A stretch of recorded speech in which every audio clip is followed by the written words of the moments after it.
Olá a todos, sejam bem-vindos a mais um AgroJovem Podcast. Iniciando 2024 e o tema mais importante da rodada não poderia deixar de ser gestão. E para falar de gestão, nós temos que trazer aqui quem entende. E para você que é produtor rural, para você que é da área do agronegócio e está querendo entender um pouco mais, hoje aqui trouxemos o Darlan que é da Gestoragro, ele vai falar um pouquinho mais sobre a empresa e sobre o trabalho que ele vem fazendo. Mas conheci o Darlan no meio da gestão, ele também é produtor, né, Darlan? Faz de tudo um pouco, mas entende muito de gestão rural, já está há anos nesse meio. E é aqui da nossa região oeste do Paraná, entende desde produção de grãos, avicultura, suinocultura, peixes. Então está inserido no meio do agronegócio, inserido junto com o produtor. Seja bem-vindo ao AgroJovem Podcast, Darlan. Valeu, Lucas. Beleza. Obrigado. Tudo bem, pessoal? É um prazer enorme, né, estar aqui falando sobre esse tema tão relevante, né, no agro, indispensável para todo produtor. E estar aqui, né, com vocês que são referência para a gente também é um prazerzão. Tá, legal, obrigado. Não, legal. Sabe que no começo a gente sempre vinha aqui, trazia um currículo do convidado, fazia aquele negócio e ficava chato pra caramba.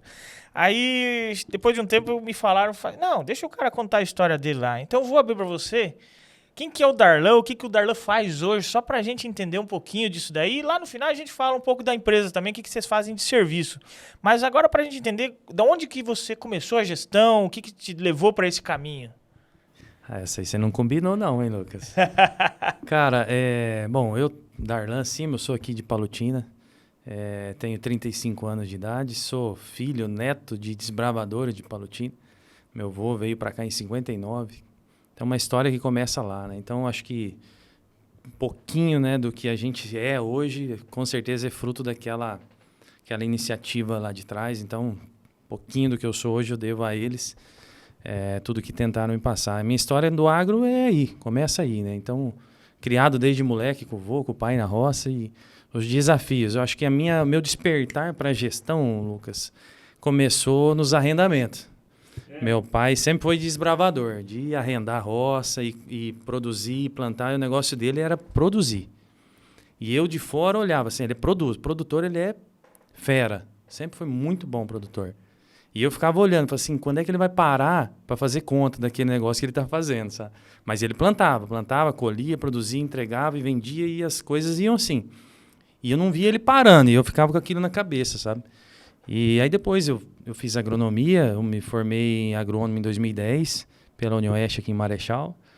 E aí começou a minha carreira, fui durante 13 anos, né? Eu sou engenheiro agrônomo, durante 13 anos agora já formado, trabalhando na parte comercial de multinacionais, né? Trabalhei muito tempo numa outra multinacional, agora eu estou na Damar como gerente de marketing todo o território sul, fazendo o que eu gosto muito lá.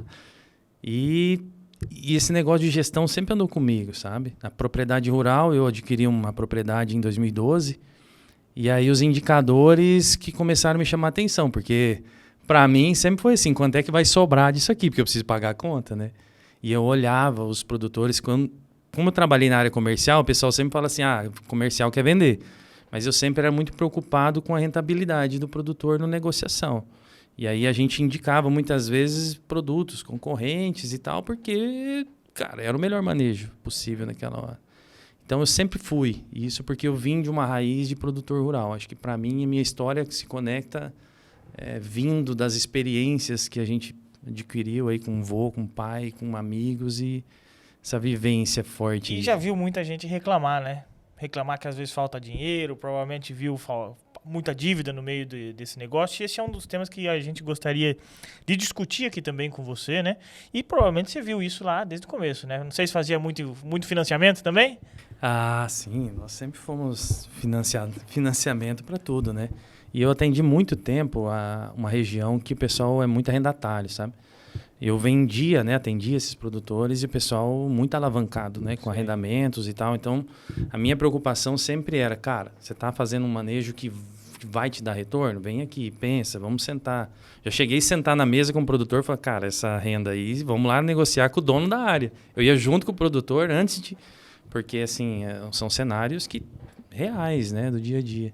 Sobra pouco no final, né? Se a gente não fizer a conta. Tem conta que você senta para fazer, fala, cara, vamos fazer de novo. Aí você faz de novo, faz de novo, faz de novo, fala, cara, isso aqui mesmo. E, pô, mas se não fizer a conta, algum momento essa bola de neve ela vai parar de rodar, né? E aí, quando o produtor, infelizmente, quando ele senta é porque já foi e não tem mais jeito. E a base do resultado, né? Claro, o produtor sempre olha em primeiro lugar para a produtividade. É normal, tranquilo, ele tem que olhar mesmo, é o que ele sabe fazer. É o manejo, é plantar, é colher, é fazer todo o ciclo da cultura, independente de qual for.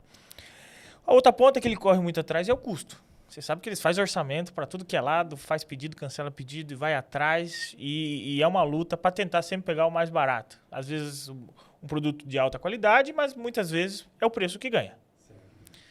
Mas por último tem o preço de venda, que é o que finaliza essa conta aí. Ali é onde ele mais apanha, não é? Geralmente é onde mais sofre, né? Geralmente. E o que eu andei percebendo, Darlan, é que muitos sofrem lá por causa que ele tem que pagar a conta. E para iniciar essa nossa conversa aqui, eu queria trazer alguns dados, né? Dados do quê? Olha, eu vou colocar aqui na TV para facilitar para nós, ó. Vou até colocar aqui para gravar aí, ó. Eu trouxe dados do Observatório da Agropecuária Brasileira. É uma plataforma do MAPA, ela tem diversas frentes de crédito rural, de agricultura familiar, aquicultura, comércio exterior, fertilizantes, produtos agrícolas, produção nacional, solos e o ZARC, né, que é o zoneamento. E eu vim para dar uma olhada no crédito rural, de como é que estão os contratos aqui, ó, de julho de 2022 até dezembro de 2023. Então são dados recentes que tomam como base o Banco Central. Tá? Olhando para o Brasil como um todo, a gente pode perceber que de julho de 2022 a dezembro de 2023, nós tivemos aí 1.623.000 contratos de investimento e 1.536.000 de custeio. Ou seja, se você olhar para o Brasil, pensando em financiamento, claro que muita coisa passa sem financiamento, muito investimento é no caixa, mas a grande maioria é financiamento. Está acontecendo mais investimento do que custeio. Tá? Claro que muita coisa centro-oeste acontecendo, muitos investimentos, máquinas, terras, benfeitorias e tudo mais. E os maiores contratos estão aqui, ó, no Nordeste. Né? Aqui tem muito contrato também de irrigação lá para cima, que trabalha muito investimento forte. Depois no Sul, Sudoeste e Centro-Oeste. Tá?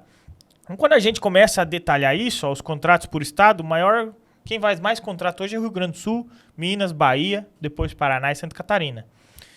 E os principais municípios, depois a gente vai entrar, mas ó, já está aqui Toledo entre o segundo maior do Brasil, fazendo contratos de financiamentos, independente se é custeio, comercialização ou investimento. Mas quando eu olho para o Sul, vamos descer para o Sul e depois a gente vai trabalhando o Paraná também. Quando eu pego o Sul e aplico o filtro, a gente viu que tinha mais financiamento de investimento. Quando a gente olha para o Sul, começa a mudar o cenário. A maioria dos contratos já são custeio. O que quer dizer custeio? Né? Por que ele faz mais custeio do que investimento? É um cenário que deveria ser o inverso, né, Lucas?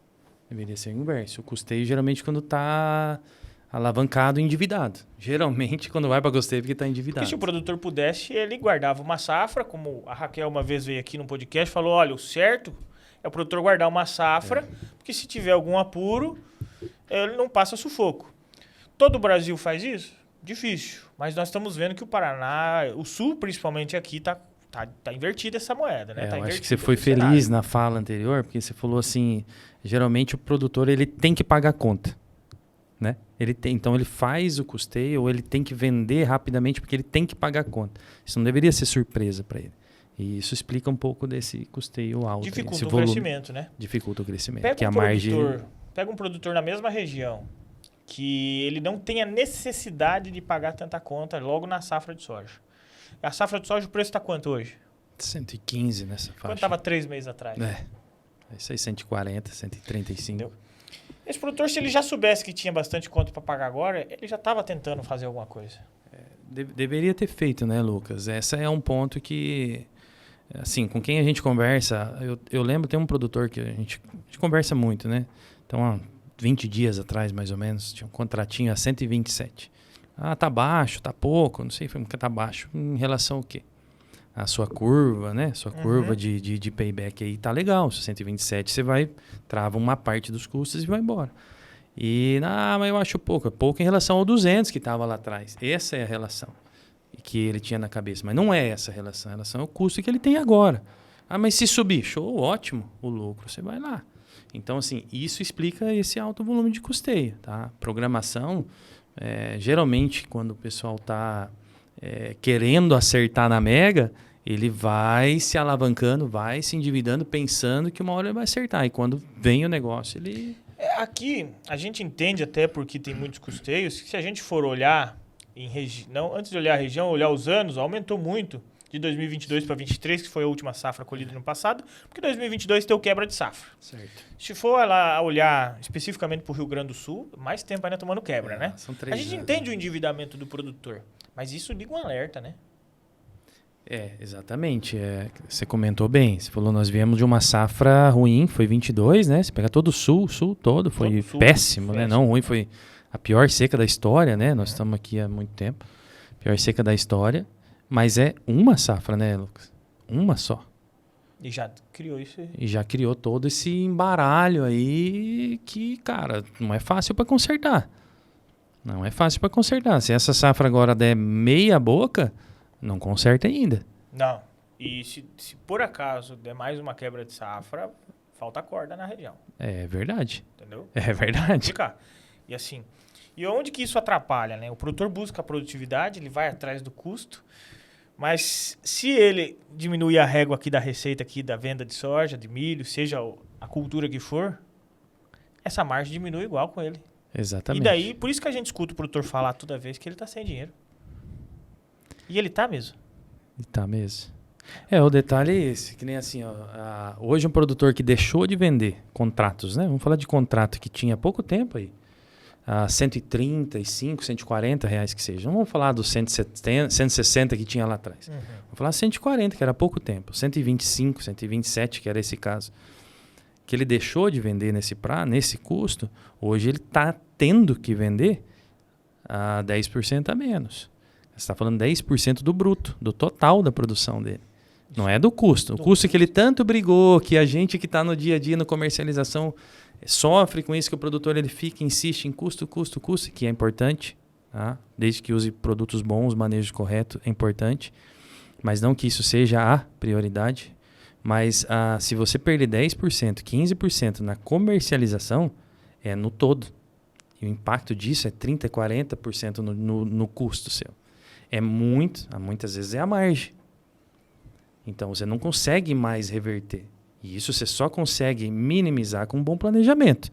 Com um bom plano de trabalho, um bom plano, um bom sistema gerencial. Senão você não consegue fazer. Ninguém acerta na Mega Sena todo ano. Tem que ir no detalhe, né? Tem que ir no detalhe. E como a gente pode ver, ó, os maiores contratos, a maioria de quantidade de contrato, tá? Não vou entrar em valores, consigo entrar em valores se precisar. Para quem quiser dar uma olhada no Observatório da Agropecuária, dá para entrar em valores. Uhum.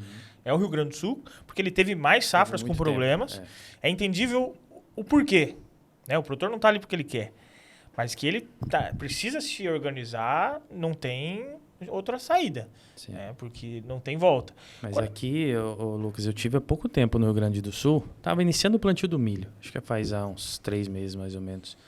E o pessoal precisa se organizar, porque assim, tá alavancando e tocando o ano. Só que não tá sentando para se organizar também. Mas qual é a diferença disso? Cara, é planejar. Porque senão você vai alavancar todos os anos e isso é sem fim. Exatamente. A gente tá vendo, é complicada a situação lá. Porque veio de 3 anos seco, tudo bem, mas sentou quando para organizar? Exatamente. Ou tá simplesmente, vão no banco, pega custeio, toca a vida, vai lá, e na hora que tá tudo certo, ninguém quer se organizar, né? Aí não. Aí não para mesmo. Aí o produtor, quando tá com o dinheiro no bolso, aí conversa. Ninguém quer olhar a fatura do cartão depois que volta da praia, gastou tudo, né? Não. Mas assim, é nesse momento que a gente parar. Esse aqui agora é só do Rio Grande do Sul, tá? Olha lá, ó a diferença de custeio. 424 mil contratos de custeio contra 90 mil de investimento. Então assim, consigo ver por valor, se for o caso, e é gritante. É 53 bilhões de custeio contra 16 bi e meio de investimento. É pouco investimento, né? Muito pouco investimento, né? Para um país. A gente entende que ele precisa desse capital de giro, mas ele precisa ligar o alerta, porque assim, a água tá batendo na bunda e não dá para aguentar mais uma safra sem. Ele precisa se organizar. E se organizar não é caro. Não. Isso é barato. Entendeu? Para se organizar não é caro, tá? Então, se a gente for olhar por cidade, ó, Canguçu, São Lourenço do Sul, Alegrete, Juí, é o sul lá. É o sul lá embaixo, tá? Aqui, ó. Aqui começa já a subir para Santa Rosa. Então, assim. E aqui, ó, também, né? Aumentou muito, mas, ó. Agora, vamos dar uma olhadinha no Paraná, que é onde a gente tá mais ativo, digamos assim, né? É. Vou pegar o Paraná. Depois, até para fins de curiosidade, podemos até dar uma olhada no Mato Grosso, ali, assim, Mato que Grosso é do Sul, Mato Grosso, a é legal. Bahia, né? Legal. Vamos pegar aqui, então. Aí, deixa eu ver só se trocou já. Acho que trocou. Legal que Isso, esses ó. dados aí estão tudo disponível, né, Lucas? Então é Tudo fácil da disponível. gente... E, ó, a fonte é Banco Central. Tá? Fonte Banco Central, tudo atualizado. O Paraná, em custeio, 251 mil contratos e de investimento, 68 mil. A diferença é um pouco menor do que o do Rio Grande do Sul, que a situação é mais grave. Se a gente for olhar por valores, 43 bi, menos do que o Rio Grande do Sul no custeio, e 16, os mesmos 16 bi ali. Só que o Paraná está industrializando, olha a diferença aqui, ó. Bastante investimento, Bastante industrialização. investimento. Tem que aproveitar isso aí também. A gente tem exemplo aqui, né? A própria esmagadora, nós temos frigorífico em Assis, iniciando atividades. É. Temos abertura também de questão de milho, né? Vai ter alguma Tem, usina indústria de milho, né? de milho, de etanol, Então, assim, né? De entre milho. outras que Tem. está começando, e mais contratos de comercialização, um pouco diferente do cenário. Se a gente for ver os contratos aqui do Paraná, olha só, em volume, tá? Medianeira, Castro, Palotina, Maringá e Londrina, em volume. Sim. Porque são regiões mais diversificadas e mais avantajadas. Vamos ver por quantidade, né? Que daí são produtores. Ó, em quantidade, Toledo, Marechal Cândido Rondon, do lado. Assiste a Teobrião e Cascavel. É todo o oeste do Paraná. É o oestão mesmo. Entendeu? Pessoal bastante alavancado, né? Tá bem alavancado. Bastante Claro alavancado. que aqui pode ter investimentos, Sim. porque tem aviários, tem piscicultura, né? Então aqui não podemos dizer que também tudo é custeio, mas que o produtor diminuiu e tirou o pé aí nesse ano do investimento um pouco, né? Aqui tem esse cenário, ó, custeio e investimento. O custeio é o roxinho, né? Uhum. Desculpa, o investimento é o roxinho, então o produtor tirou o pé um pouco por questões políticas, acredito eu, Com certeza. né? Mas veio trabalhando aí custeio mais forte, né? Assim, é uma questão de ligar alerta também, ficar esperto, porque quando a gente vai o valor, olha que legal aqui, né? A gente vai pro valor, o valor muda as cidades, né? Medianeira, Castro, Palotina. É, bastante Palotina, hein? São áreas maiores, São. né? Muito frango, muito peixe. O Isso que aí, mais né? me chama a atenção nesses gráficos, Lucas, é que a gente só teve uma safra ruim, né? Não deveria, assim, em uma safra ter um impacto tão grande, né? O produtor deveria estar mais preparado, né? Tem que estar mais preparado. Porque certamente vai vir um ano ruim. Um ano ruim mesmo. Como veio, cara, vai vir. Aí se pega um produtor do Paraná aí, que acontecer igual aconteceu no Rio Grande do Sul, de 3 anos, o que faz? É que nem você falou, falta corda, né? É que às vezes a gente se ilude, né? Pesquisa McKinsey aqui, final de 2022. Expectativa de rentabilidade continua alta. Às vezes a gente tem sempre esse senso de que sempre vai melhorar, sempre vai melhorar. Só que acontece que de vez em quando tem os problemas, né? O frango tem disso, tem ano que não dá bom. O suíno a gente vê, né, oscilações aí por causa dos grãos. O próprio grão, né, não só por causa de preço, às vezes o custo subindo. A gente viu a guerra atrapalhou bastante ano passado. Sim. E aqui, se for olhar o Paraná, o custeio subiu bastante em valor em 2022 para 2023, também por causa da quebra, mas continua aumentando o investimento. Diminuiu aqui por causa da política, mas continua aumentando mesmo depois de uma quebra de safra. Para ver como é que a gente tem essa diferença. Industrialização, né? Eu acho que um tema bastante importante é a verticalização, né? Você pega aí Palotina, é um exemplo, né? De verticalização, né? O produtor tem lá a lavoura, tem um aviário, tem uma piscicultura muito forte agora também. E isso também reduz aquela necessidade, né? De tenho que vender. Isso. A diversificação facilita. Diversificação. Assim, o frango, cada 60 dias entra dinheiro em caixa. Boa. Então, se eu aguentar mais uns dias aqui, eu consigo honrar com alguns compromissos e algumas obrigações com o dinheirinho do frango. O peixe agora está tendo vários lotes, né, numa mesma propriedade. Não é todos que conseguem. Algumas propriedades na piscicultura não tem silo em todos os tanques. Aí é um lote só. Mas tem propriedade que tem silo em todos os tanques que estão conseguindo ratear e fazer vários lotes. Chega a fazer 3 lotes em 2 anos, né? Mas um lote por ano já é um bom tamanho. Mas essas também. que estão com mais organizadinha conseguem fazer diferentes lotes no mesmo ano, né? Isso. Então, assim, consegue ter facilitar receitas o caixa. recorrentes, exato. O produtor que tem suíno ali assim também, a cada Exato. certo período coloca um dinheirinho em caixa, ele não fica tão refém do mercado de grão. Tá? Porque você sabe, agora, por que caiu o grão? Tá R$115. Um pouco é pressão trading. Será que não ou posso estar totalmente errado? Não, acho que sim, Lucas. Acho que o único fator hoje, na nossa visão, né? A nossa interpretação do cenário é demanda freou, né? Vendo o cenário do mercado. Sempre tem safra agora, está colhendo. Cara, isso é um natural do mercado. Né? Demanda freou, os países lá fora têm um estoque tranquilo para se manter um período. Daqui a pouco vão entrar comprando novamente. Mas é um cenário normal. Hoje, se você falar em 120, 130 reais a saca de soja, não é um preço ruim. Historicamente, a gente trabalhava com produtos de commodity à base de 3, 4 dólares o litro.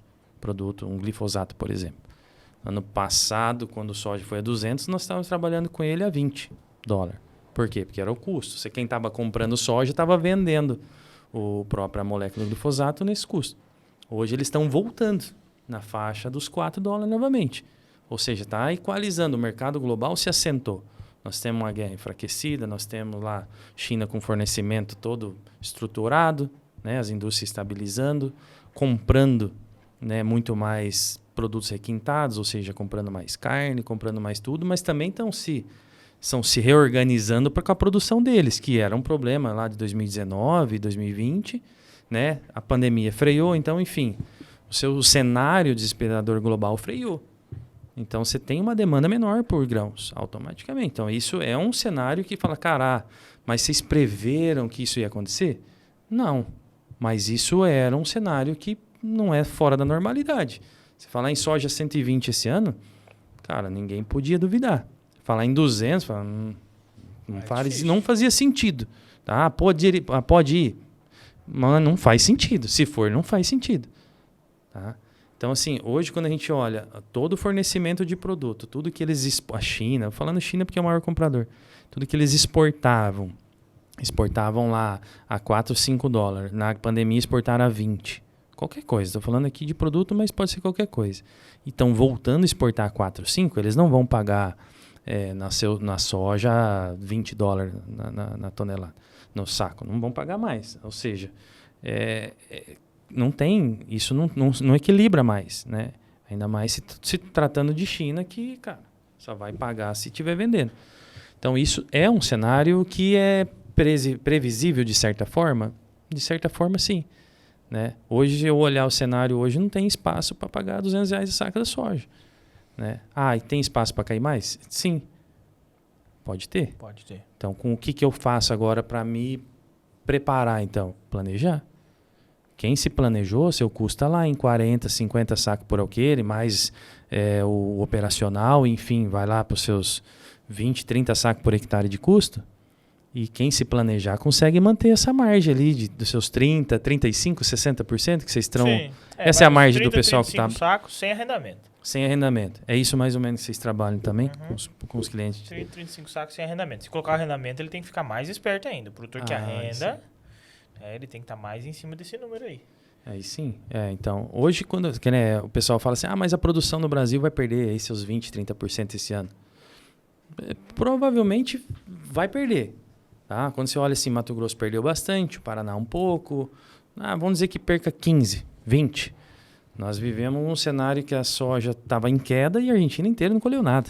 Mas eu encontro algumas produtividades aqui essa semana, aqui nessa mesa, inclusive, conversando com um produtor, cliente nosso, colhendo 160 por alqueire, isso aí dá o que? Dá 66? 66 por hectare. Ontem encontrei de 168 por alqueire. Entendeu? Tá colhendo, não tá ruim, não tá ruim. 170 e pouco aqui eu vi ontem. Eu vi uma notícia essa semana lá do Mato Grosso, o produtor falando assim, vai ter quebra de 30% de produtividade. Aí a expectativa era colher de 85 a 90 sacos. Eu falei, essa expectativa tá meio alta, né? Meio alta. Essa expectativa aí, não sei onde é que é a média que ele tá tirando, mas aí você tira os 30%, vai dar os 60 sacos. Então tá tudo certo. Entendeu? Se for isso, Sim. né? Claro que a gente entende que vai ter uma certa quebra. Mas assim, é aquela, né? Quando a gente olha as notícias, às vezes o produtor tá muito animado. Mas tem que fazer o dever de casa. Fazer o dever de casa. E não é que vai acertar no mercado, né, Darlan? A gente precisa colocar o custo na régua. A produtividade é sempre um desafio. Eu acho que é o maior desafio. E essa venda, ele ir trabalhando margem, não é por aí? Exatamente. Eu falo assim, se você está com o seu custo definido, Lucas, o que vier é lucro. E ponto. Ponto final. Você definiu bem seu custo, mas seu custo eu falo assim, cara, qual vai ser a minha margem em sacas? Produtor é produtor. Produtor é o empresário rural, ele sabe produzir. Uhum. Produtor quando você senta para discutir tecnicamente, cara, eu sou formado agrônomo há 13 anos, eu trabalho no campo a minha vida inteira. Eu sento para discutir com o produtor, eu aprendo o dia inteiro. Sim. Não, ele entende demais. Todos eles. Cara, é vivência, isso a gente não tem. Do jeito que pega um produtor de 60 anos, pô, o cara tá há 50 plantando praticamente. Você não vai discutir. Mas a margem, aí sim, aí a gente, porque ele não tem, aí é papel. Você colocou lá, tá lá no sistema mostrando para você que o seu custo, se você vender seu soja naquele ponto, seu custo travou em 20 sacos por hectare. Você não tem o que discutir. O resto é lucro. Aí você toma a decisão que você quer fazer. Eu tenho investimento para pagar. Aí tudo bem. Aí você fala, cara, eu vou prever. Se eu tenho um investimento para pagar daqui a tanto tempo, por que eu já não me antevenho, já me antecipo e aplico esse dinheiro, deixo lá guardado para poder chegar? Não vou correr esse risco também, porque isso vai chegar. Isso é fato, já está ali, está lá planejado, já sabe que vai vir. E quando a gente vê um cenário desse, onde a maior parte ali é custeio, né? A gente estava olhando aqui, a maior parte dos contratos são custeio, é porque ele já está sem caixa.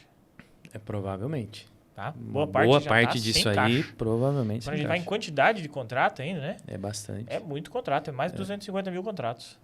Sabe? Claro que muito produtor é organizado, muito produtor tem um caixa, mas assim, quando vê esse número aqui de custeio sendo muito maior do que o de investimento, nós temos que ligar esse alerta, porque às vezes eu paro para projetar fluxo de caixa de alguns produtores, aí você pega o saldo que ele tem em banco, o que ele tem em estoque de grão, aí você pega tudo que você tem para pagar. Já negociou financiamento, tem peça para pagar na colheita. Você sabe que tudo é amarrado para março, né? Tudo vai para colheita. Aí pega tudo que você tem para pagar. Aí você pega o funcionário, coloca aqui. Quanto você gasta por mês? 10, 15 mil? Coloca aqui também. Aí você vai projetar o caixa dele em abril, acaba o dinheiro. Entendeu? Aí ele tem que realmente, além de ele vender para pagar as contas, ele ainda tem que vender para fazer um caixinha para aguentar até a colheita do milho. Entendeu? Aí ele força, ele dá uma arrebentada boa na margem do soja. E o que a gente começou a encontrar? Não é a regra, mas começou a encontrar muitos produtores que estão fazendo mais margem, mais caixa com milho safrinha. Acredita? Porque ele amarrou tudo na soja, né? E não é que está errado, mas é uma maneira de fazer que poderia ser mais bem pensada, né? Mas uma maneira mais estratégica. E o milho começou a sobrar. O problema é que daí, quando ele começa a acertar no milho, aí o caixa de novo dá uma afogada. Entendeu? E ele está sempre vendendo no momento onde o mercado está derrubando. Está sempre tendo que vender. Não é que ele quer. Pressão. Pressão compradora. Entendeu? Então, como que a gente pode fazer, Darlan, para o produtor ele conseguir pensar melhor essa gestão do fluxo de caixa? Porque isso é estratégia. Não é só baixar custo de produção. Não. Se ele errar a gestão do fluxo de caixa. Entendeu? Ele pode ter o menor custo de produção, produzir bem, só que se ele arrebentar aqui na venda porque ele é forçado, como é que a gente consegue olhar de uma maneira mais interessante para isso? Para mim, Lucas, se for tentar resumir assim, uma palavra, é planejamento. Acho que, cara, eu sou suspeito de falar, né? Mas a ferramenta de vocês, ela nos dá os indicadores antecipados. Eu consigo me planejar para olhar para frente e tomar decisão antecipada. Ou seja, eu sei o que eu tenho, consigo prever o meu futuro, porque eu sei lá, eu sempre trabalhei alavancado. Eu, particularmente, sempre tive que trabalhar alavancado. Mas eu sabia, e eu fazia um planejamento. A minha rota, eu ia chegar lá. Se eu tenho 10 hectares de terra, eu sei que num ano top é 50 sacos por hectare, cara, eu sei quanto eu vou produzir. Né? Não tem como eu produzir 50 mil sacos em 10 hectares. Não tem como. Então, não dá para fazer. Mas se eu planejar o meu custo, eu sei a margem, mais ou menos em sacas. Né? Se eu planejar tudo isso daí, se eu organizar a minha situação financeira, eu sei que o meu fluxo de caixa é esse. Aí eu posso começar a buscar investimentos, buscar outras alternativas para melhorar aonde eu vou pôr esse fluxo de caixa para ter mais receita, para dar mais, para correr menos risco, para ficar menos à mercê do mercado. Porque se eu deixar toda a minha produção volátil, tô vendo produtor esse ano, produtor brabo.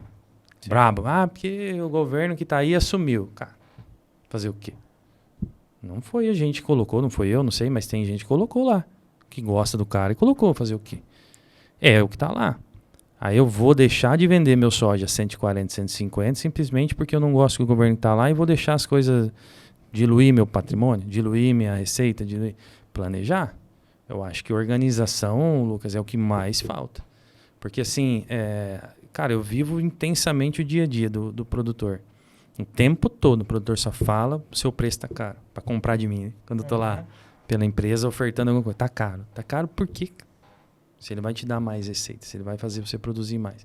Ou seja, para de pensar nos detalhes. Pensa no negócio como um todo. Olha de fora, traz alguma visão de fora para olhar e falar, cara, sua propriedade tem oportunidade.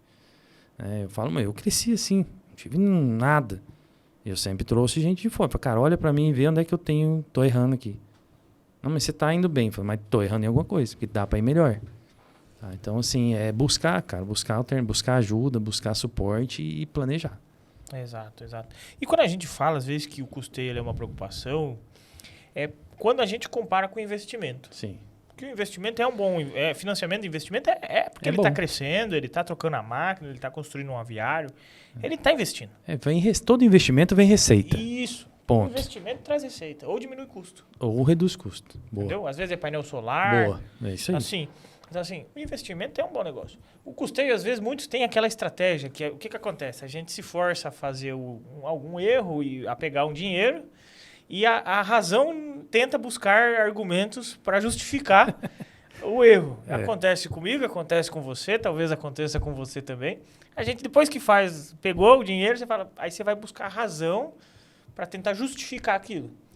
A questão é que muitos até talvez seja justificável por causa de uma quebra de safra, porque já falhou lá atrás.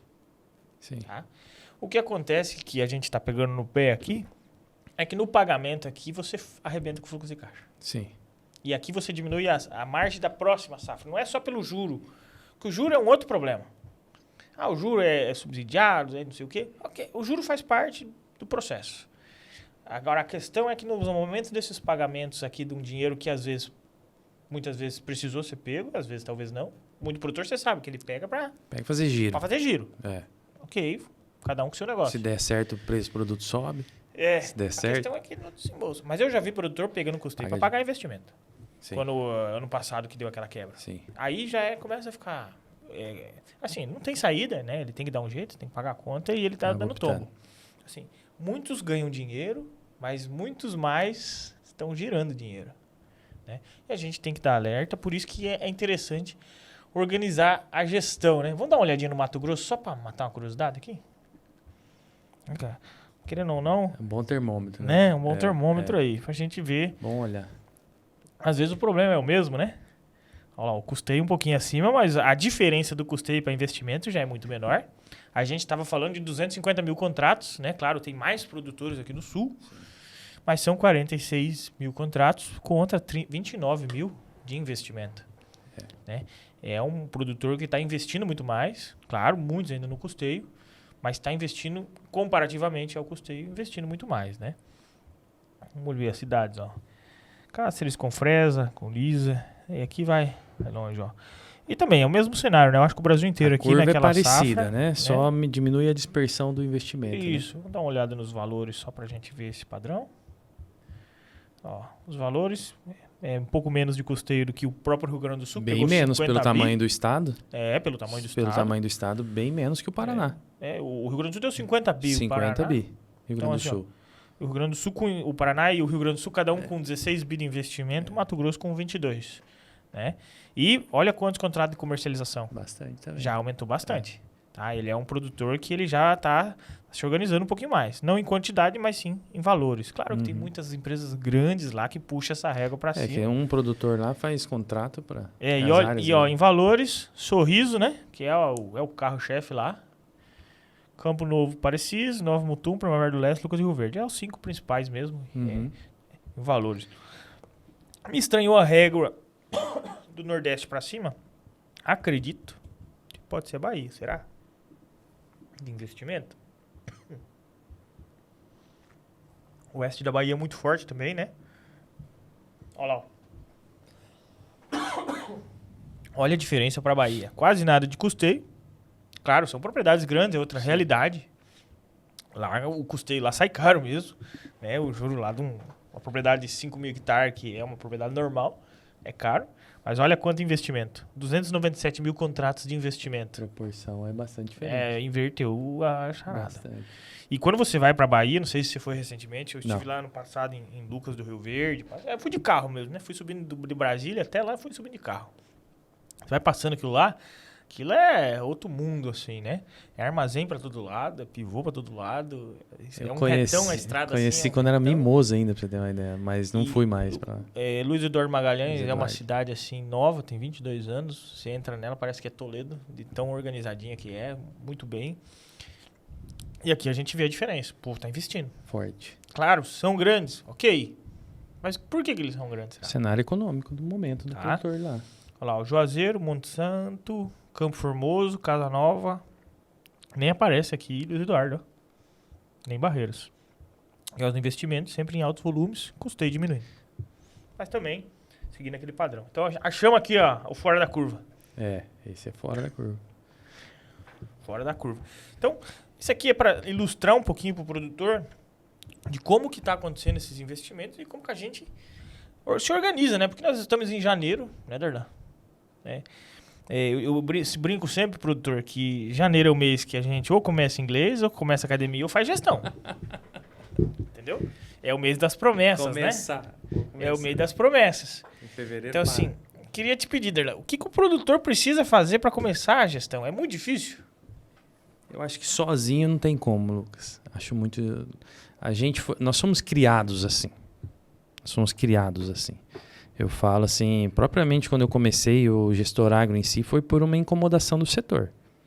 Eu tenho propriedade há 2012, 13, 11 anos. E assim, foi com muita custa. Eu alavanquei 100%, porque eu não tinha nada.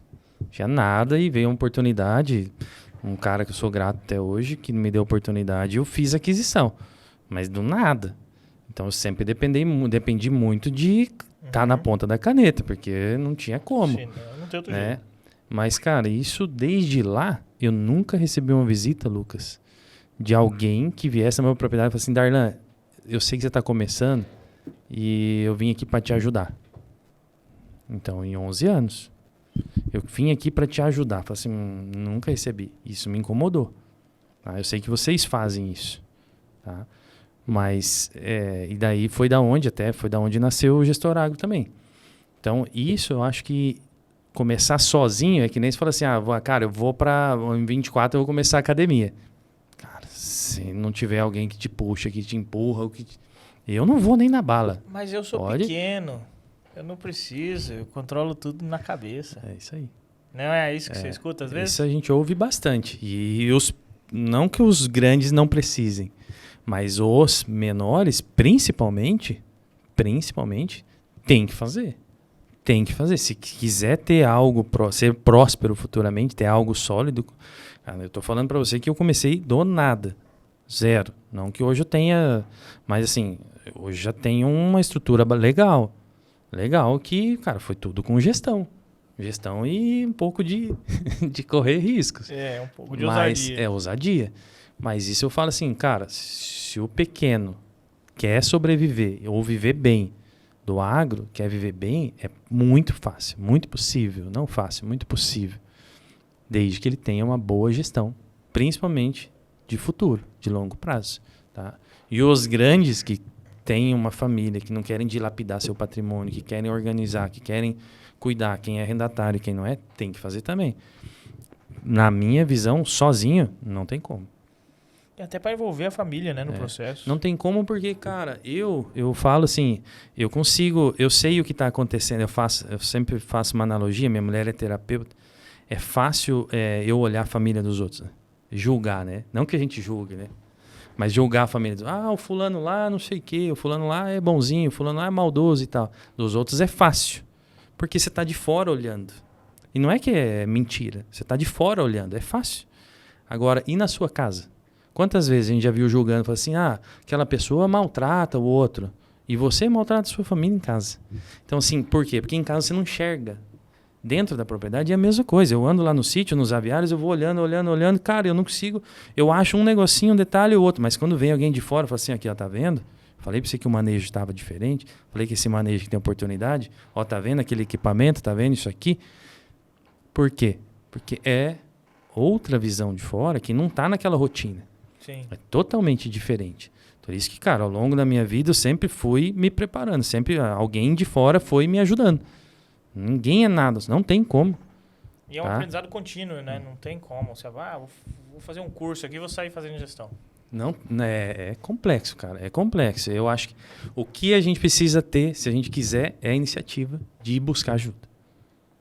Não, e hoje eu estou vendo um cenário, a gente trabalha com gestão aqui com o produtor, e a esposa é a que está fazendo gestão. Essa é porque a mulher ela é mais organizada, ela é mais dedicada, na maioria das vezes está com o nome no financiamento também, né? Ela está mais preocupada às vezes com a família. E ela tem um tempo ali, ela gosta às vezes de ficar, de ajudar mesmo, sabe? E ela sabe que às vezes o marido, o produtor, ele não tá com muita paciência de ficar sentando no computador, ficar olhando as coisas. O homem, a gente é da correria, né? A gente é da correria, vai, resolve aqui, vai lá, conversa com a pessoa aqui, tenta negociar lá. A gente gosta de pegar o carro e ir pro campo e rodar um pouco e, né, desestressa isso.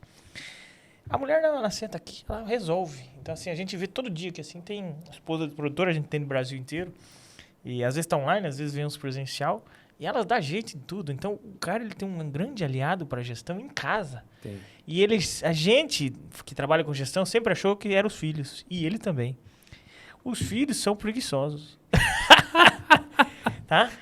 É a esposa. Porque o piá, ele até vai assim, no começo. Dá um pouquinho e abandona. Entendeu? Isso aí é muito chato, não sei o quê. E abandona.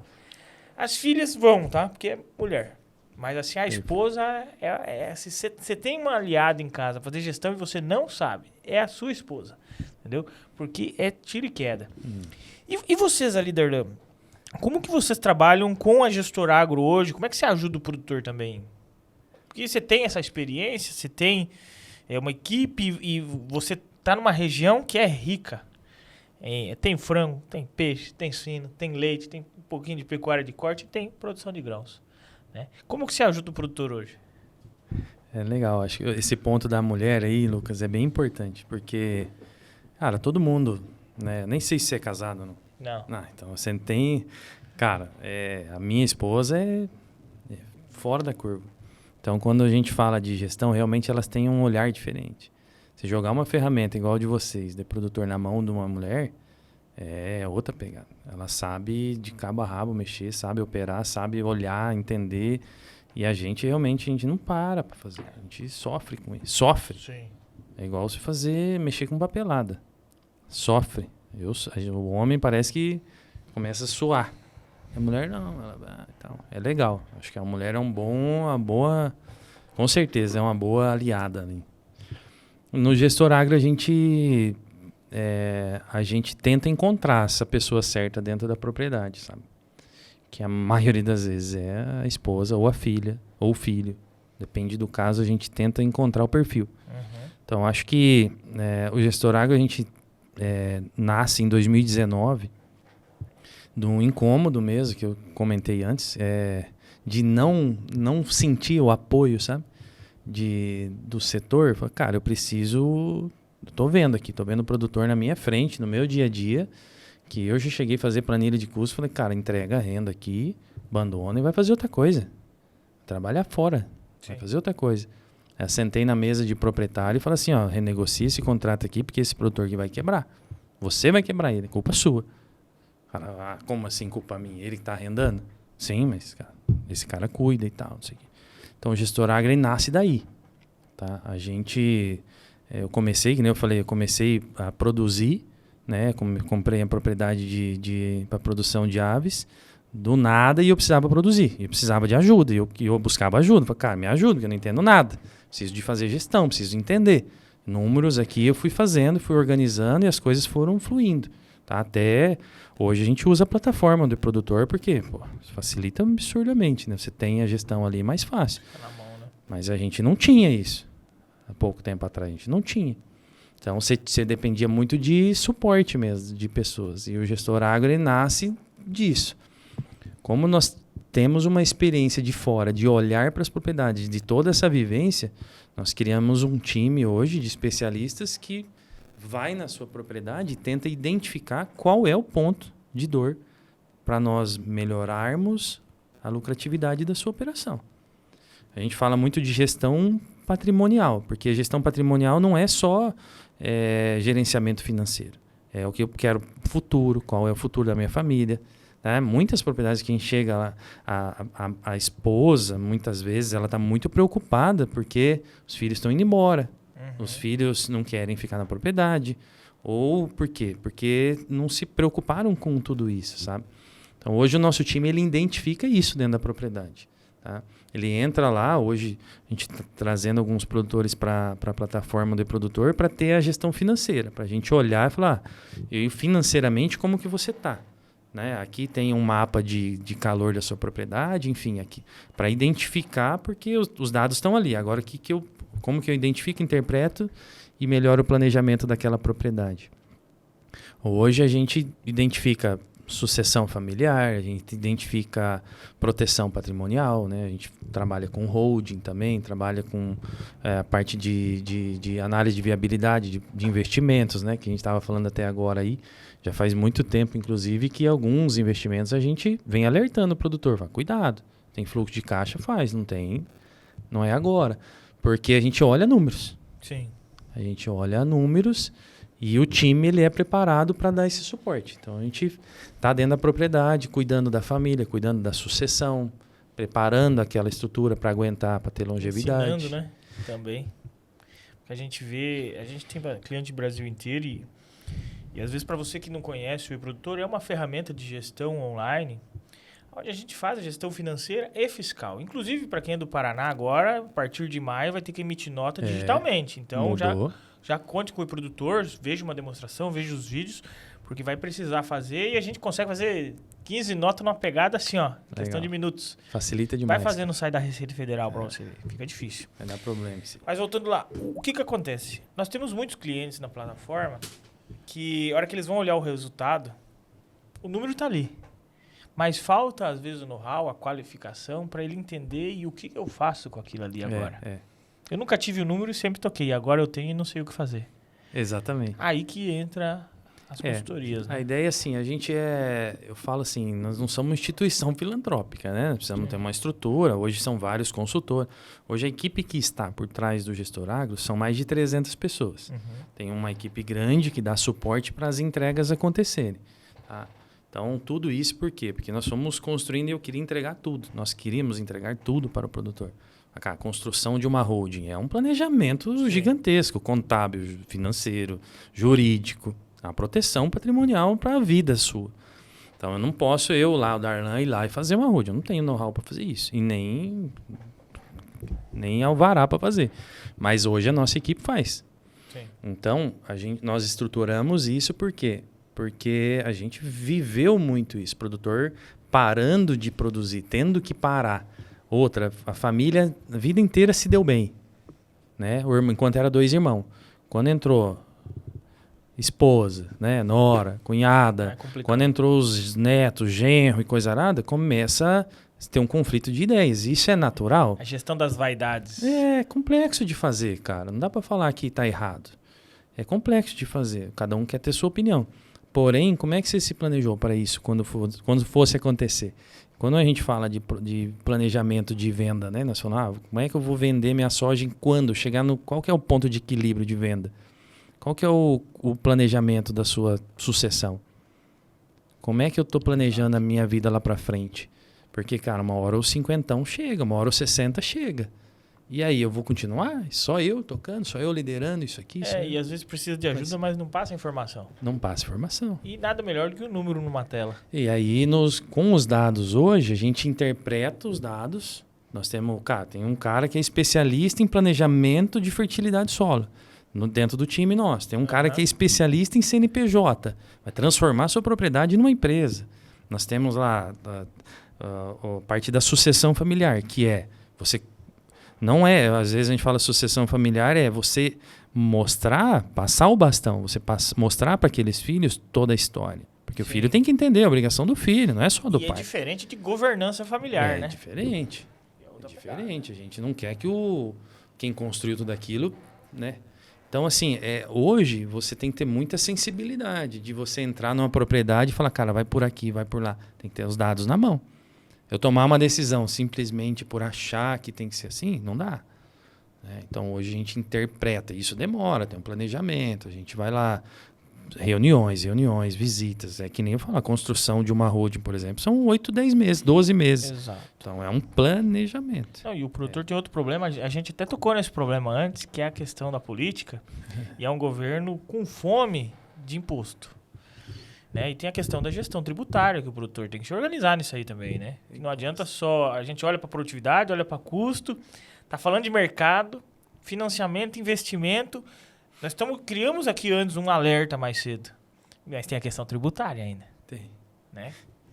Você vê como que é complexa a vida do produtor, né? O produtor tá lá pensando em produzir, se vai chover, não vai chover, enquanto tem gente pensando em vou tributar, não vou tributar, quanto que vai, quanto é que vem. E é assim. Enquanto tem gente pensando em coisa boa, tem gente pensando em coisa ruim o tempo todo. E tem que planejar. Você fala, planejamento é tudo. Planejamento é tudo. E sabe que às vezes eu já vi muito investimento sendo feito até para tentar evitar o imposto, e daí a hora que você faz a conta lá no final, porque ferra com o fluxo de caixa, ele paga caro também, porque faltou o planejamento, entendeu? Então é muita coisa que é tudo interligado, né? O plantio que envolve o custo, que o manejo envolve o custo, daí nós temos o clima, aí nós vamos para os financiamentos que custeou tudo isso muitas vezes, mas daí para ter as máquinas ele teve que fazer um financiamento de investimento. Que daí no final, para vender, ele depende do mercado. Né? Depende do mercado. E no pior das hipóteses, depois que ele começou a ganhar dinheiro, ele tem a questão tributária. São muitas variáveis, né, Lucas? A gente tem lá um leque, né? Quando a gente senta para conversar com o produtor, tem um leque de perguntas que a gente faz, que muitos falam, cara, mas da onde você tirou isso aqui? Porque são muitas variáveis. A gente entra em propriedades que o maior custo operacional do cara é energia. Por exemplo, a produção avícola. Você é produtor, você sabe. É o maior custo. Hoje aí você senta e fala, não fiz placa solar ainda. Porque eu acho que daqui a pouco vai vir uma tecnologia nova. Você acha? Não, vai vir. Vai vir. Tomara que venha. Mas e até lá? Você vai pagar tudo isso aí? Se está na mão. Por que não fez ainda?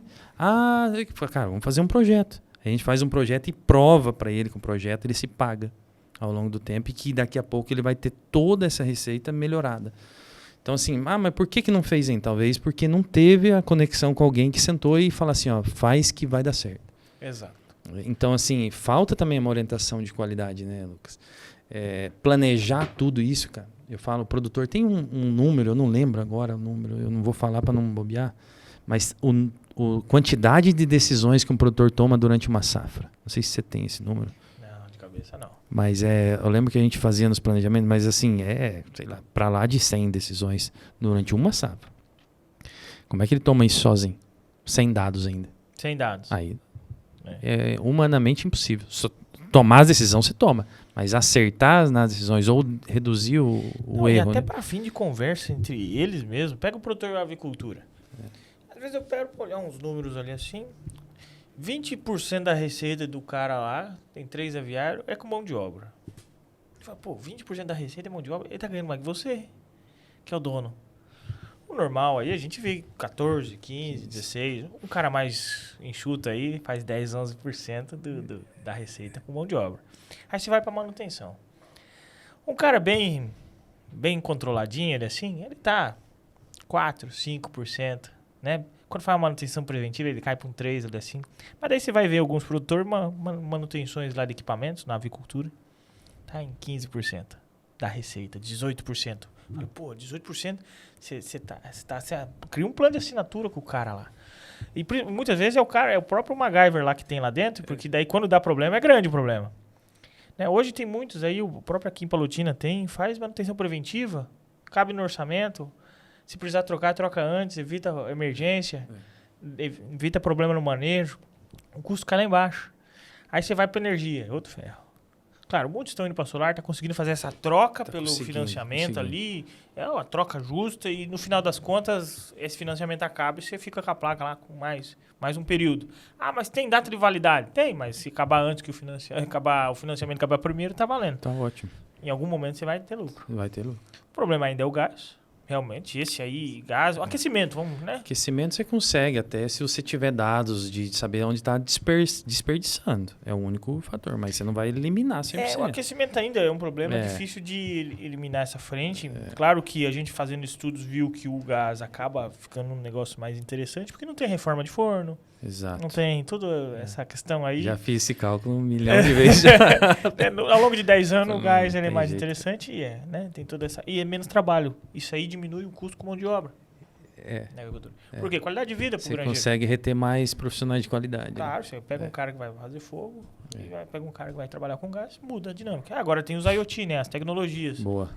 Por exemplo, balança automática para pesar frango. Já Quem facilita diria? a vida. Antigamente era caro. Hoje, com uns 7 mil reais, você pega 2 balanças para pesar frango ali assim.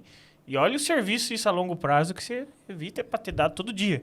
A gente recebe notificação de quanto que tá o peso do frango todo dia no celular. 9 horas da manhã legal, tá pesando já. Pesa uns 1.000 frangos por dia. Aí, hoje, por exemplo, tem várias granjas, aqui em Palotina tem várias, inclusive. Um sensor de sensação térmica.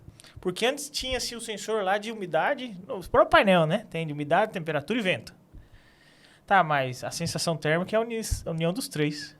E aí, o que eu mexo? No vento, no medidor de umidade. Então, o da sensação térmica diz como é que tá essa ambiência, né, para ave. É equivalente lá quando a gente ia falar com os produtores no começo, é o equivalente se tá fresco aqui com o ventinho batendo na canela, né? Uhum. Se tiver gostoso é porque o frango tá bom. A sensação térmica tá boa. Então, hoje tem sensor para tudo isso. O produtor hoje da avicultura, principalmente, você é um deles, ele é muito mais investidor do que produtor. Tem que ser. Imagina sem dados, né? Assim, o produtor ele tem uma oportunidade de potencializar na agricultura. O peixe está muito bem nessa frente tecnológica. No frango. O leite, a gente está vendo muita coisa, embora ainda tenha uma certa resistência de produtores. Talvez você atende região de Marechal também, talvez encontre uma resistência mais. Eu sou alemão, sei como é que é, né? A gente é mais teimoso. Um pouco, sim. Então, assim, mas a gente está vendo essas mudanças acontecer. Mas o que eu queria te pedir é o seguinte. Eu tô com um pensamento aqui assim, que daqui 10 anos nós vamos começar a encontrar propriedade barata. Você fala pro produtor, fala, não, a terra tá aumentando, tá não sei o quê. Eu falei, tá, mas e os filhos que não vão assumir? E a propriedade é pequena, e talvez para ele o valor daquela propriedade é um valor interessante. E aviário aí com 8 anos financiado, tá novo até, se você dá uma reformadinha. Zero bala. Zero bala. Zero. Suinocultura, piscicultura, não vou dizer o leite, que é um negócio mais diferente. Mas essas atividades aí que não precisam de uma grande propriedade, mas que você consegue escalar ela em um pequeno espaço, vai começar a estar... na minha visão, eu posso estar errado aqui, vai começar a aparecer umas propriedades mais baratas daqui a uns anos. Porque os filhos vão começar a vender se não for tocar. Você acha que isso pode acontecer? Eu acho que sim, Lucas. Se a gente não olhar para o futuro e planejar bem, e principalmente falar bem dentro de casa que o agro é bom, né? Que o agronegócio é bom, que começa muito criar isso, né? Eu trabalho fora, eu moro fora, né? Desde os 17 anos. Eu não voltei para morar em Palotina. Eu consigo, né? Eu sempre falo, eu toco meus negócios tudo nos fins de semana, à noite ou quando dá tempo. Mas eu faço tudo isso. Eu organizo, tenho a propriedade, eu tenho o gestor agro e tô lá na Damar hoje, cara, e vai tudo certo. Tá? Então, assim, mas eu sempre ouvi falar bem do agronegócio. Fala, cara, continua aqui. Não tem nenhum pé fora. Sim. Não tem nenhuma sorveteria. Não que tenha nada a ver com problema com sorveteria, mas eu não tenho. Eu acho que começa dentro de casa com essa orientação. Fala, cara, fica aqui, porque aqui é bom. Agora, assim, prepara o futuro. Fizemos uma reunião, a gente faz muito online, né? Hoje facilitou muito a nossa vida. Eu mesmo morando em Londrina, eu consigo fim de semana, à noite, quando o time aqui tem algum produtor que eu preciso atender tal dia, você atende? Eu vou lá, sábado. Inclusive eu faço live sábado de manhã, porque, cara, é o tempo que dá e beleza. A gente atende online e conversando com o produtor, fala, cara, mas eu tenho 5 alqueires de terra, né? Que é uma propriedade pequena, né? 5 alqueires. Mas é uma propriedade que tem um potencial de receita grande, cara. Sim. Eu tenho 2 filhos, um que é formado agrônomo, outro que está trabalhando na propriedade, mas não tem formação. E esses 2 estão casados. Ou seja, são 6 pessoas vivendo daqueles 5 alqueires. O que eu faço? A casa devia ter feito, porque esses caras já estão casados, não é moleque de 6 anos. Não fez um planejamento. Já tem essa propriedade há muito tempo, que já é uma herança. Ou seja, deveria ter feito um investimento, deveria ter feito lá uma aviária, uma suinocultura, uma leitaria, alguma coisa assim, né? Ou seja, não se planejou para lá. Vai continuar assim?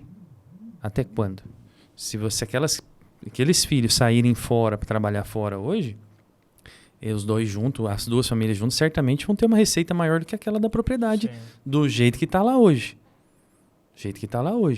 Com planejamento, isso seria totalmente diferente. Hoje uma propriedade dessa com 3, 4 aviários em cima, uma propriedade dessa com 2 sistemas solares em cima gerando receita que tem que administrar. Hoje você pode vender, você pode reduzir custos, você pode ter lá o próprio filho trabalhando dentro da granja, trabalhando lá num tanque de peixe, a receita ela aumenta muito. Ela multiplica, não é o dobro, é 5, 6 vezes mais. Uma propriedade de 5 alqueires, você fatura 2 milhões por ano, se quiser. Sim. Bruto. A gente estava olhando mais cedo uma propriedade aqui, né, 4 aviários. Fez uma sobra de caixa aí de 468? 486 ou 468, não lembro mais. Chega deu 56% de margem, né, de lucro bruto, claro. Boa. Pô, com 4 aviários, tem um funcionário que toca, o produtor nem entra no aviário. E se o filho do produtor podia tocar? Podia. Aquela despesa com o funcionário era dele, era a receita dele. Que dá quanto? 10 pau por mês. Sim. Fácil, uma propriedade que dá 460 mil de receita líquida. Não, de líquido, de sobra. De sobra. Ela faturou 1 milhão. Faturou mais de 1 milhão. Entendeu? Então, assim, é um negócio ruim? Não é. Os aviários são novos. Aonde que vai trabalhar fora para ganhar 10 pau por mês hoje? Não tem. E fazer aquele caixa. Não tem, cara. Não, e aí você trabalha no que é seu, você começa a olhar para os indicadores, você começa a cuidar da sua propriedade, né? Então, assim, é longevidade. Então, principalmente, para não termos isso muito futuramente, começa a conversar dentro de casa. Essa reunião online foi legal, que daí a minha esposa, como ela é terapeuta, ela entende a percepção. Uhum. Ela olha para você e vê você fazendo. Eu não tenho essa percepção. E alguns movimentos, a pessoa deixa claro o que está acontecendo. E a gente via a preocupação da mãe, porque os filhos estavam indo embora. A gente via a preocupação do pai, porque, cara, financeiramente não estava legal. Uhum. E o pai é o patriarca, é o cara que traz dinheiro para dentro de casa, é o cara que tem que dar longevidade naquilo. Então, assim, como é que a gente organiza uma propriedade dessa? Fala, cara, senta aqui. Do jeito que tá, não dá. Vamos fazer isso aqui, vamos fazer aquilo lá. Organiza. Você é o pai. Vamos fazer um investimento aqui para você ter mais receita, para o seu filho poder vir ajudar. Se eu dobrar a sua receita com cara, coloca uma aviária, coloca uma usina, coloca um tanque de peixe, compra uma colhedeira, enfim. Algo que gere um prolabore para aquele filho poder voltar, já gerou um prolabore pro cara, já está lá, dependendo daquela propriedade. Ele vai começar a ficar. Faz sentido querer ficar. Né? Então, assim, hoje eu penso muito nos meus filhos já. Mas eu sou um cara que vivi isso. Eu nunca quis sair da agricultura, que meus pais sempre falaram, cara, fica, é bom. E aí eu trabalho fora hoje também para poder estruturar a minha propriedade, porque, cara, do jeito que a gente fez, eu preciso disso. Mas é o que eu gosto de fazer. Então eu aprendi a viver disso. E desde que eu me conheço por gente, o agronegócio está crescendo. Cresce. Tá lá dentro. Crescendo. Eu acho que produtor que tiver que vender propriedade porque não fez um planejamento é um pecado. Sim. E a gente vai ver. A gente vai ver. Produtor separando. Como eu falei antes, a família se deu bem a vida inteira. Quando era 2 irmãos. A hora que entrou todo mundo na família, começa briguedo e tal, aí um não quer, eu quero comprar um apartamento em Camboriú, lá, né? Do lado do nosso amigo lá. Quer comprar um apartamento lá em Camboriú e viver de boa. Ele vende 1 alqueire de terra, 2 alqueires, 3 alqueires, pega 1 milhão no bolso e vai embora. Cara, e a história do negócio? E, cara, não faz sentido. Porque lá você podia ter uma receita muito maior que isso aí. E com esses negócios que vão aparecer, essas oportunidades, é mais um motivo pro cara fazer caixa. Né? Vai. Que a gente tá falando que ele tá girando dinheiro, ele tá pegando custeio. Mais um motivo pra fazer caixa, porque as oportunidades vão aparecer. Vai aparecer. Quem tiver preparado... Entendeu? Quem tiver preparado vai abraçar. Vai abraçar. E vai diversificando, não porque queria, mas porque apareceu a oportunidade e você abraçou. Sim. Né? Muitos pegaram propriedades que já estavam andando, o produtor não estava dando conta, às vezes por idade, às vezes porque por falta de gestão não estava vendo lucro. Chegou alguém lá, assumiu e fez bem feito. Né? Então, assim, é mais um alerta aí para o produtor ir se organizando, porque é janeiro, a hora é agora. A gente tá num governo que não quer, mais um motivo para se organizar. Não tem, se tiver que brigar contra um governo desse, é melhor que esteja armado. Né? Armado que eu digo, organizado. Né?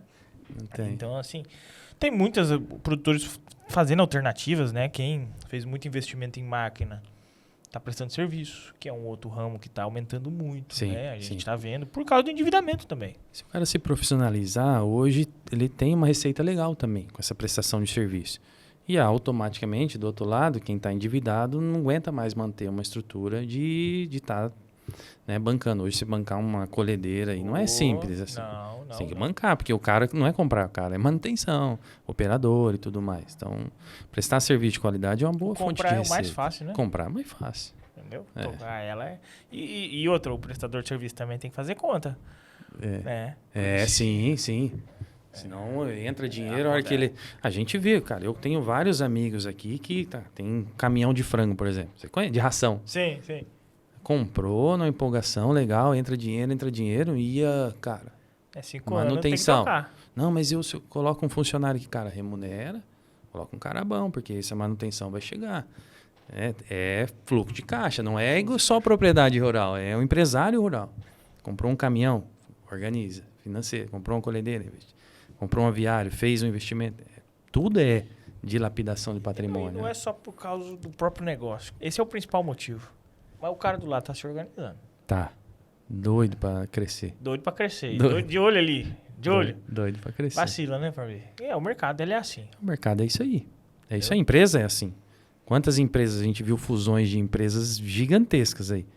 Uma deu lucro, a outra não deu tanto. Porque uma comprou a outra. Não faz sentido. Se as duas estivessem bombando, nenhuma ia ser vendida. A gente vê, quando a gente tá no número, você vê. Você começa a olhar uma grande, você olha outra grande, você fala, opa, tem coisa errada aqui. Aí você vai olhar, você encontra algumas coisas erradas. Aí você pergunta pro cara, por que tá assim? Né? Isso aqui aconteceu tal coisa lá. Ele vem com a história, né? Pra justificar. Justificar. Mas assim, aí você olha 2 anos pra trás. Aí você olha o 3º ano pra trás. Fala assim, mas todo ano você tem uma justificativa, né? Aí você vai pra um negócio que tá organizado sempre, ó, muito bem feito. Aí você vai na agricultura. As margens variam de 22% a 68% na soja, por exemplo. Imagina. Né?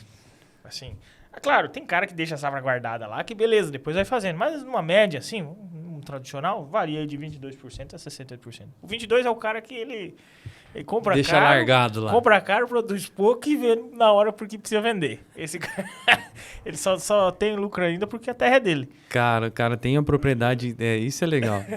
Eu converso, o produtor lá com 40 alqueires próprio, que veio de uma estrutura boa, tinha tudo para crescer. Faz uma vida que ele tá com essa área e não colocou um alqueire do lado, cara.